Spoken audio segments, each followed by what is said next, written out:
Welcome to RPV City Talk. I'm Liz Brown Swanson, bringing you our quarterly public safety update.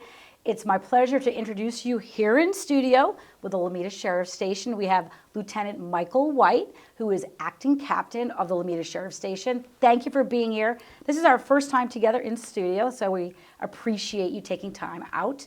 And for starters, just to share with the community more about how you have taken on the role again as acting captain, a little bit more about your background. Well, good morning and thanks for having me. I'm the operations lieutenant at Lomita Station, and I've been at Lomita Station since 2015, 8 years now. I've been on the department for 35 years. I was hired and went through the academy, Sheriff's Academy in 1987. Worked patrol at Carson Station for 8 years. Then I went to a headquarters detective unit called Major Crimes. I was there almost 9 years. Then I promoted to sergeant. As a sergeant, my first assignment was Malibu Lost Hills, and then I went to Community College Bureau. I was the operations sergeant there, and then I was a chief's aide after that for a couple years. Then I promoted to lieutenant, and as a lieutenant, I worked as a watch commander at Temple Station. I was then transferred to Altadena Station. I was the Detective Bureau commander. And after that was West Hollywood Station. I worked 2.5 years there as the Detective Bureau lieutenant or commander and public information officer. And from there, I transferred to Lomita Station, and I've been here ever since. But you said you were the Sheriff's Department then since, I think, 1987, yes. What drew you to the Lomita Sheriff's Station and just a career in law enforcement? You know what? It was an opportunity to work as an operations lieutenant. And as the operations lieutenant, there's the rank structure at a station. There's the captain, and then there's the operations lieutenant. And I handle all the administrative duties behind the scenes, complaints, force packages, pursuit packages, all that. All the administrative paperwork comes across my desk before it goes to the captain. Mm-hmm. Since you have been acting captain before, what are the challenges that comes with it? And tell us a little bit about the team right now that you're overseeing, how they're all doing. You know what? I supervise a good group of pretty much young, energetic deputies. It's a lot of youth at the station, a lot of new faces, and a lot of enthusiastic deputies that like to go out and ferret out crime. For staffing, like what are your challenges? I know we always see that Sheriff's Department is recruiting, and how are you doing with that issue? You know, there's a big push in the department now to hire more deputy sheriffs. I think all of the patrol stations right now are hurting for patrol personnel, and we're a little bit short-staffed, but we get by. It's pretty much an all hands on deck. Our detectives help out. Some of our other deputies that are doing non-patrol functions have to help out and work a little extra overtime here and there to keep things running. But we're making do. Right. I know our RPV City Council #1 goal is public safety, and you attend the meetings for the City Council to keep the council assured of what's going on with law enforcement efforts, crime stats, and you recently released the quarterly crime statistics for our city and the whole peninsula. You did it for the council, but you also attend the quarterly regional contract law committee because the sheriff's contracts with RHE and Rolling Hills and our city, of course. So with that being said, what are the latest crime stats that you were sharing with our community right now? What should we be aware of? You know what, our most serious recurring crime on the peninsula, and not just RPV, but on the peninsula, is residential burglaries. And residential burglaries and thefts from vehicles and catalytic converter thefts. Catalytic converter thefts are huge in the state.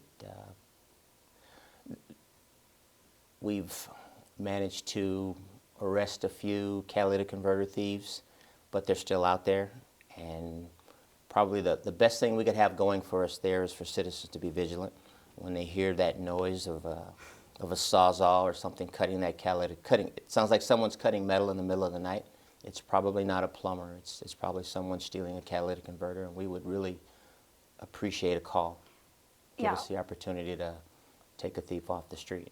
And the fact that we're seeing this, it's rampant everywhere, and it's they're after precious metals. This is what's going on. Like what makes it so valuable? Because once they grab your catalytic converter, you're left probably spending months to replace one, and also as a victim, and also thousands of dollars, right? Precious metals, and I believe we cannot necessarily prove it, but a lot of those catalytic converters are probably being resold. And the reason I say that is that if the number one cars to have a catalytic converter stolen are Toyota products. The Prius is number one. And you have two, I heard. Yes, I haven't been a victim yet, but yes, some of my friends have, and I can tell you that the catalytic converters are back ordered. On a Prius, it can take you 4 or 5 months just to get a new catalytic converter, which is kind of knocks your car out of commission for that time. And not only is it an inconvenience, they're expensive. Almost $2,000 for a Prius catalytic converter. So. Which is why these etching events that take place are so essential. They're really making a difference. You know what, I would like to believe that they are as a deterrent, but also there are other things that people can do. They actually, while I couldn't quote you any brands they make shields that people can have installed on their cars to where the thieves can't get to the catalytic converter. And we're in the process of planning a catalytic converter etching event for the city. I know. So stay tuned. You can check out our city website, rpvca.gov. Also go on the sheriff's website, which is lasd.org. I know. Yes. Your .org. Yes. The other crime, like I said earlier, the residential burglaries are one of our number one priorities, trying to prevent them or catch burglars in progress. Burglaries in progress. We need the public's help for citizens to be vigilant, and when they see suspicious activity, to give us a call. Even if it turns out to be nothing, we still need to know. We can show up and contact whoever you may think is suspicious or acting suspiciously, or someone sitting in a car too long in front of your house, your neighbor's house, and you don't recognize them. We can appreciate a call, because a lot of times that's how crimes get prevented. Or the person sitting in the car may be the lookout. The other person may be committing a burglary. They may have gone around the back side of the house, which is generally how it happens. They'll go into the backyard or the rear of the house, and they'll smash a slider with a brick or a rock, and then they go in and ransack the house.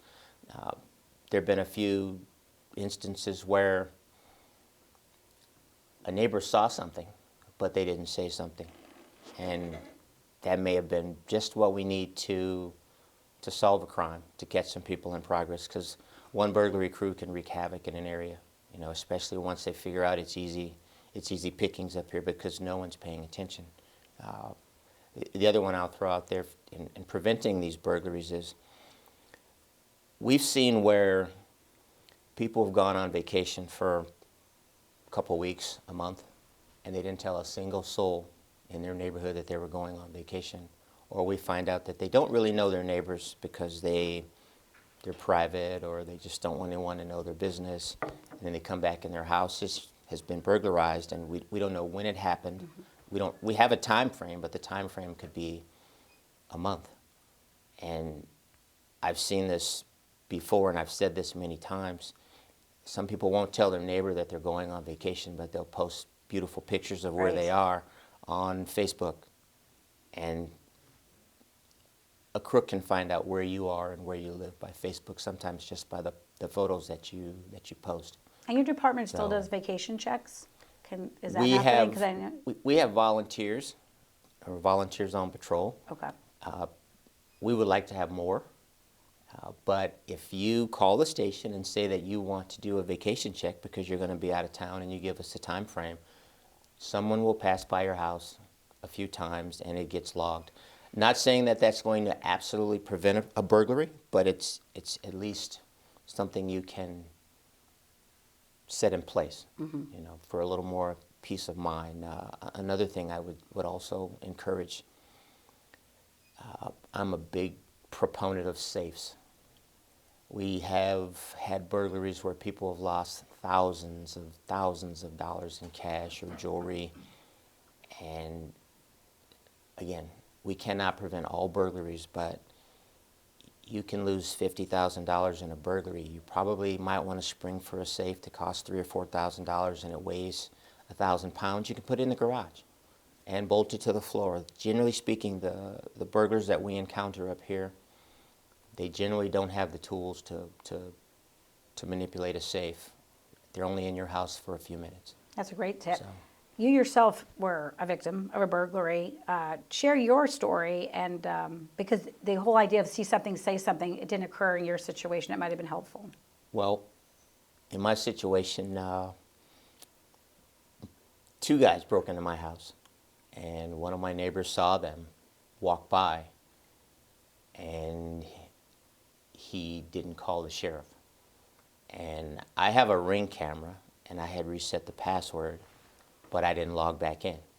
If I had logged back in, I'd been sitting at my desk, and I would have seen these 2 individuals, and I can tell you that they were outside of my house for about like almost 20 minutes before they decided to break in. And they didn't really get much, but it was just the fact of knowing that a stranger's been in your house going through your stuff that really doesn't sit well with you for a long time. Mm-hmm. But if my neighbor had called, they would have gotten caught. They would have been caught. We would have caught them. Right. Because I think if for the public watching and hearing, if Lieutenant White, who's got decades of law enforcement experience, you would do everything to prevent this, because we want to prevent, right? And so you did everything right except for the Ring camera wasn't working. I'm a fan. Oh, it was working. I just was not logged in Oh, I looking see. at it. Yeah. And I'm a fan of, and I'm not going to say Ring is the only brand that's out there, but there's several brands out there. In this day and age, there are cameras everywhere. Having 1 or 2 around your house is not a bad idea. Mm-hmm. And it's just another tool.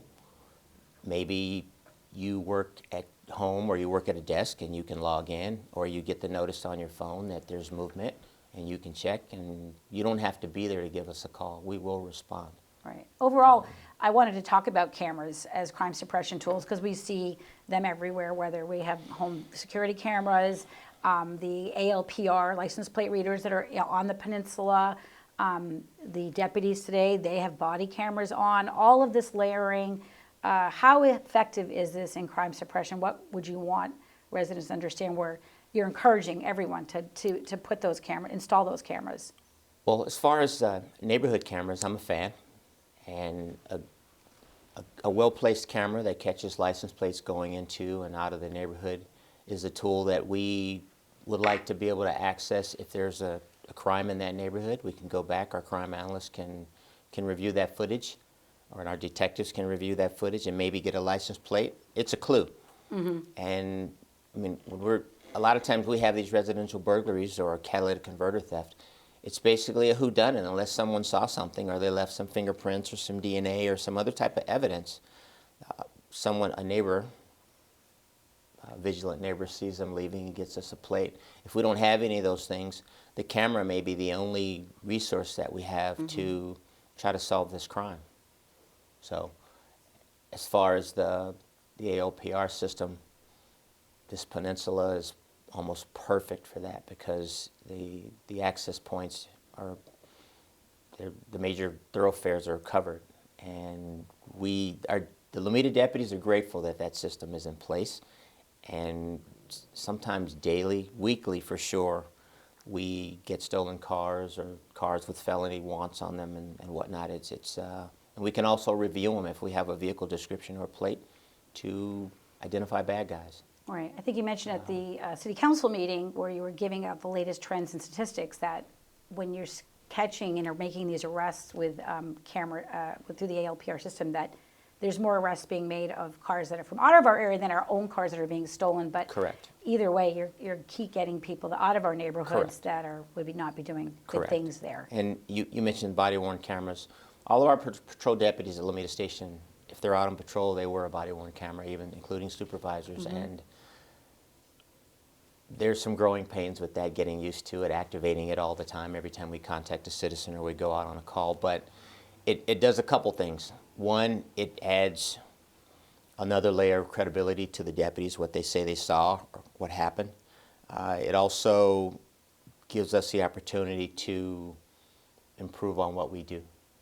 Mm-hmm. We can review the performance of the deputy when they're on a call. Did they ask all the right questions? We can check demeanor, make sure we're being courteous like we should. and also with citizen complaints. We have the ability in a lot of situations or instances to kind of fact check and see if what we were told in the complaint is accurate, because there's sometimes two sides to every story, and if the camera's on, we can at least hear the dialogue. Overall, protecting the deputy, protecting the community, and Right. we all in the Right. end just want to all feel Correct. safe and protected. Can you elaborate on the law enforcement efforts with the sheriff's station in Lomita regarding arrests being made, your success rate, how that's all going? You know, the arrests go up and down. It ebbs and flows, and sometimes there's not a whole lot of reason to that. To our credit, we have a lot of energetic deputies that like to go out and ferret out crime. So for a small station, we do okay. Yep. We make property crime arrests, we make narcotics arrests. It varies. There's a lot of traffic enforcement. I like to see more traffic enforcement. I like to see more citations written for speed.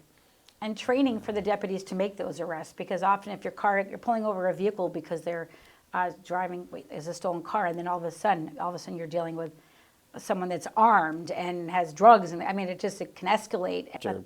After any major incident or a situation like that, there's always a debrief.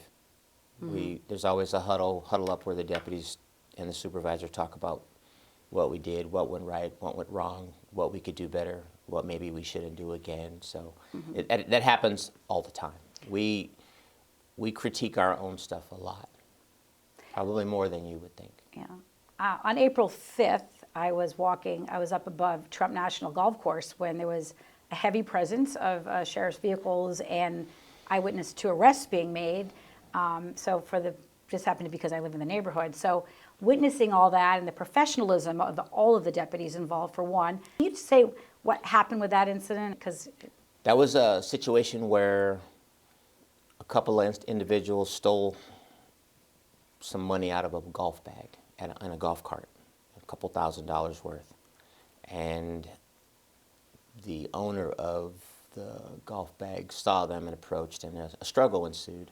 That's what turned it into a robbery. And they were both, they left, but they were in a car. One of our deputies located them, and they conducted a felony traffic stop, and they went to jail. So several $1,000s in a golf bag. And it was recovered. So that was fast work. I'm glad, yes. Yes. One way you want to get word out, that we're all working together, see something, say something. Social media plays a big role in all of this. You have a Facebook page that I think every resident in our community should go on, the Lomita Sheriff's Department Facebook page, because you will find out exactly what your officers are seeing every day, what the challenges are, and also how the community get involved and assist. So what do you want to say about your social media strategy, your approach to get the word out for public safety? I have a couple young deputies that are tech savvy that manage that, and they try to keep current useful information, and sometimes they'll put some information out on an interesting arrest. What I would like to see, and we're looking for more information on fraud and scams that sometimes target the elderly or seniors. Just to get that information out there, and some information about the dangers of opiates and fentanyl, just as a public awareness kind of thing. It's for us, it's a good idea because many people, that's how they get their information, via social media. It's not from television or any of that, and it gives us the opportunity to get information out pretty quick when we need to. When I've done this show in the past with some of your predecessors, one thing they would say is, before you post on Nextdoor or on these sites, call us. I know every day my phone's lighting up, and it's like another Ring camera video where you see disturbing video of masked, criminals taking safes out of a garage or whatever and then you're thinking, how did this happen? Well, on that note, you were talking about crime and cameras. I see some of the Ring notifications, and I see a lot of stuff where people are talking about packages being stolen. And I don't really know when that happened, but I would like to see a shift there. There was a time where if UPS or one of these delivery companies came to your house and you weren't there, they would go to your neighbor's house and get someone to take the package. They wouldn't just leave it on the front porch.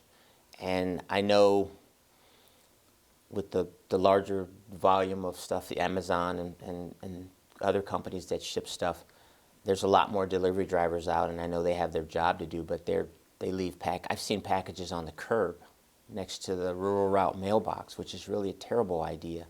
And what I'd like to see, just to kind of prevent some of that, because we're the ones that respond to take these stolen package reports, and it's, unless we catch someone with a car full of stolen packages or in the act, it's really hard to try to solve that crime unless someone gets a license plate, again, being vigilant. I'd like, if people, when they order packages, they could have it, if they're not home, leave it next door. Leave it with someone. Find a doorbell, find a house where someone's home and leave the package there, a retired resident or something like that. It would really reduce package thefts. Well, this is part of also Neighborhood Watch. I mean, we always want to encourage every neighborhood out in our community to have one. It's an effective tool. And I'm a big fan of Neighborhood Watch. I wished, and I wish, that more people would be involved in Neighborhood Watch. And what I've seen is sometimes after someone's been the victim of a burglary, they want to get involved, and then that enthusiasm kind of wanes over time. But there is no substitute for vigilant, or I'll even say nosy neighbors. I like nosy neighbors because they see everything. And your neighborhood, for it to be a true community, people are looking out for one another. They know, you should know your neighbors on all four sides. You should. Three and three, one to the left, one to the right, one across the street, and the one behind you, because, and the people that are on your street, in your immediate vicinity, they should know your comings and goings. They should know the general cars and what they look like, who comes to your house. They should know kind of who comes to visit and who doesn't. And it doesn't matter on race. Report suspicious behavior. Call us. We can always dust someone off and say, hey, we came out and checked you out because a neighbor saw you, they didn't know you, and you sat in your car for 15 minutes and they were concerned. That's how crime a lot of times is prevented. And I would love for everyone to be involved in Neighborhood Watch. Even if you aren't, you could be vigilant. You know, you're at home, open your drapes where you can see who's coming and going. And even if you were home and someone rang your doorbell and something about that wasn't right, you didn't let them in, but as soon as they left, you called us. Hey, a guy rang my doorbell, he said he was this, I didn't let him in, but something's wrong with this, and call the station. If you call the station and you don't get the response that you need from the desk personnel, meaning they are not as enthusiastic, I need to know about that, because we want people to report suspicious behavior, always. do you have a specific example of if you see something, say something, how it was helpful? It either prevented a crime in Rancho Palos Verdes or the peninsula? Because I think we hear this all the time, but when you say, look, this is what happened, somebody called us when they saw that suspicious vehicle and we made an arrest. Is there anything that comes? I don't remember the specific date, but I know it was a residential burglary at a neighbor, and it wasn't for this city, it was another city on the peninsula. A neighbor saw the folks when they got out of the car. They saw them when they went around the side of the house, and they called. There's very little reason for strangers to be going around the side of your house, or people that you know don't live there, to pull into the driveway and unload. Several people get out of the car and they go out around the side of the house. That's usually a sign that something bad's about to happen. And even if it's not, if it makes you feel uneasy, you should call us. We've had situations where at Penn Center, someone sees several people unload out of a car and they have bags, and they're heading towards Ulta, or they're heading toward Bath and Body Works. Yes.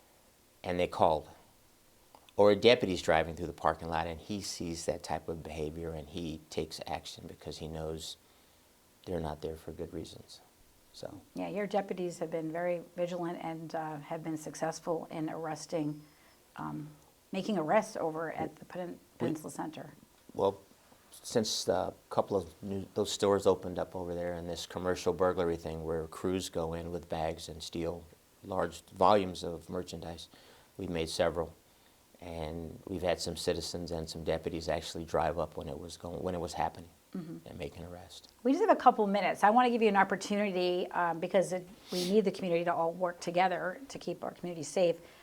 Any announcements you want to make regarding opportunities to volunteer? And I know you also have kicking off the Civilian Academy for the community on June 14th, so I want to make sure you get all that in before we have to. Okay. Yeah, we'll be having a Citizens Academy, something new for us, and it's kind of for the station uncharted territory, but it'll provide citizens with an opportunity to kind of see some of the things that we do, maybe gain a better understanding of what we do and how we do it, and they'll have the opportunity to tour like the crime lab and some other sheriff's facilities. And so far, I think the class limit will be 20. I believe we had like 7 people show interest. They can find that information on our website, our Facebook page, and I'm kind of excited about it. You know, any opportunity we have to educate the public on what we do is always a good thing. And as far as station volunteers, we're always looking for station volunteers. If you want to be a volunteer on patrol, there's some training that's involved in that, and basically you are our eyes and ears. You just drive around and you see something that's out of place, you let us know, or you do vacation checks. If you want to volunteer at the station and work the front counter, greet people when they come in and direct them, that's another spot. If you want to do some filing, that's another.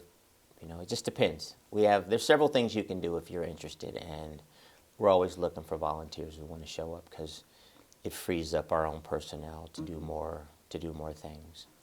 Well, we appreciate all you were covering with us from the latest on what's happening in our own community. And there was one topic we didn't touch on in the last minute, and that's traffic enforcement. We want to make sure our residents are aware that you are all out there. Slow down, RPV, I think is what our city councilman members have been saying. So I don't know if there's anything you want to add about traffic enforcement, the statistics, because we didn't touch on that. I won't get into statistics, but there's several places where we are focusing. One is Hawthorne Boulevard and Vallon Drive. People speeding, going downhill. Crest Road, approaching Hawthorne Boulevard. Speeders there. Some speed enforcement on Hawthorne going down towards PV Drive north. We can't prove it, but I've said this before, that I believe one of the causes of traffic collisions is distracted driving, people driving and texting.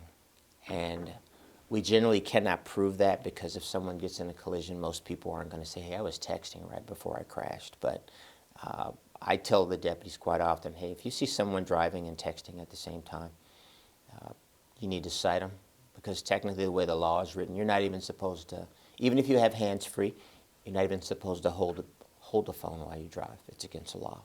So if we could get people to slow down a little bit and the distracted driving, we probably would reduce our collisions.